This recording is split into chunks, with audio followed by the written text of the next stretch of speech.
America आणि आखाती देशांमधलं चाललेलं युद्ध याचा परिणाम मात्र आता थेट भारतावरही झालेला आपल्याला दिसून येतोय। आपण बघत असतो की गेल्या काही दिवसांपासून इंधनाची मोठी टंचाई भारतामध्ये आपल्याला बघायला मिळते आणि याचं एक आपल्याला उदाहरण इथे बघायला मिळते की आई सप्तशृंगीच्या दर्शनासाठी जाणाऱ्या पायी भाविकांची मात्र इथे गैरसोय होताना दिसते। आपण का जर बघितलं तर भंडाऱ्याची व्यवस्था करण्यात आलेली आहे आणि हा भंडारा मात्र दरवर्षीप्रमाणे गॅस सिलेंडरवर करण्यात येत होता, परंतु मात्र यावेळेस मात्र परिस्थिती बदलली आहे आणि आपण बघू शकतो की कशा पद्धतीने चुल्यावर स्वयंपाक करावा लागत आहे आणि हजारो लाखो भाविकांना मात्र या स्वयंपाक चुल्यावर करून त्यांना अन्नदान केलं जात आहे। तत्पूर्वी धुळ्याचे पैलवान निलेश देवरे यांनी मात्र दरवर्षीप्रमाणे यावर्षी खंड न पडू देता हा भंडारा किती अडचणी आल्या तरी सुरूच ठेवलेला आहे।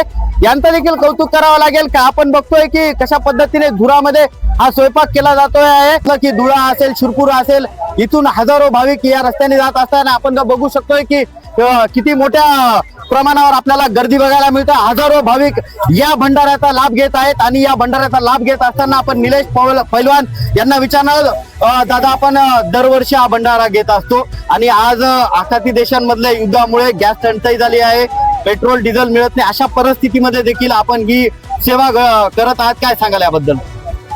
मी सेवा सालाबादाप्रमाणे करतोय, पण या वर्षी मला देखील इतकं दुःख वाटतंय की महामारीचे जे चाललेलं आहे प्रकार, त्याकरता मला असं वाटलं की आपण हा भंडारा यावेळेस पण करायला पाहिजे आणि जे भाविक आहे जे पायी पायी येतात देवीच्या दर्शनाकरता, त्यांचं जी आशा असते का वो इथं आपल्याला भंडारा सालाबादाप्रमाणे भेटतो, पण यावेळेस न भेटला असता तर ते माझ्यावर नाराज झाले असते।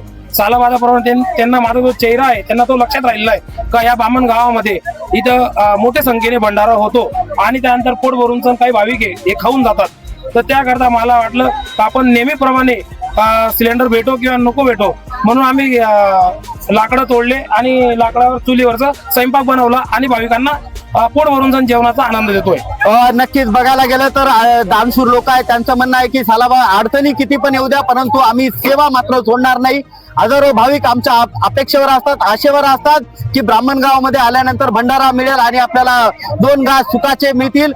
आणि आपण बघितलं असेल की गॅस सिलेंडर न मिळाल्यामुळे अनेक हॉटेल बंद झालेत, अनेक हॉटेलमध्ये व्यवस्था नाही झाली, परंतु मात्र चुलीवर स्वयंपाक करून इथे नियोजन केलं जात आहे। त्याचबरोबर आपण विजय गायकवाड यांना देखील विचारणार आहेत, काय सांगाल याबद्दल? तुम्ही आवडीतपणे ही सेवा देत आहेत आणि तुमच्या मागे मोठा मित्र परिवार आहेत, काय सांगाल या सर्वांबद्दल? गडावर जाणाऱ्या भाविकांना सर्वप्रथम आमच्याकडनं खूप खूप शुभेच्छा। सर्वात महत्वाची गोष्ट, जे गडावरती जे व्यक्ती जातात त्यांची एक ब्राह्मणगावकडनं एक अपेक्षा असते की पूर्ण मालेगाव पासून तर ब्राह्मणगाव पर्यंत कुठंच भंडारा नाही। त्यांची एक अपेक्षा असते की सालाबादाप्रमाणे आपल्याला ब्राह्मणगावात या जागी भंडारा उपलब्ध असतो। आमचं एकच लक्ष होतं की किती गैरसोय असो, आम्हाला साधन सामग्री मिळो ना मिळो तरी आम्ही सालाबादाप्रमाणे जो भंडारा आहे तो जनतेसाठी आम्ही खुलाच ठेवू, एवढंच आमचं ध्येय होतं।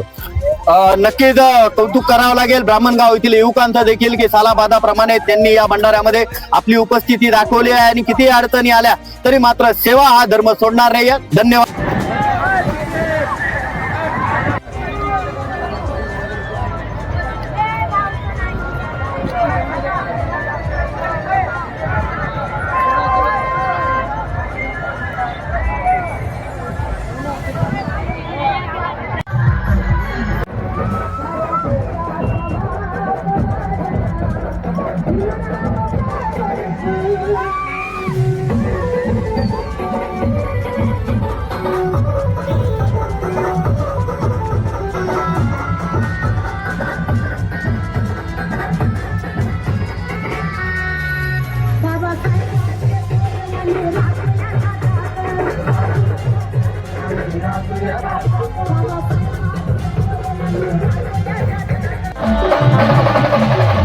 Thank you.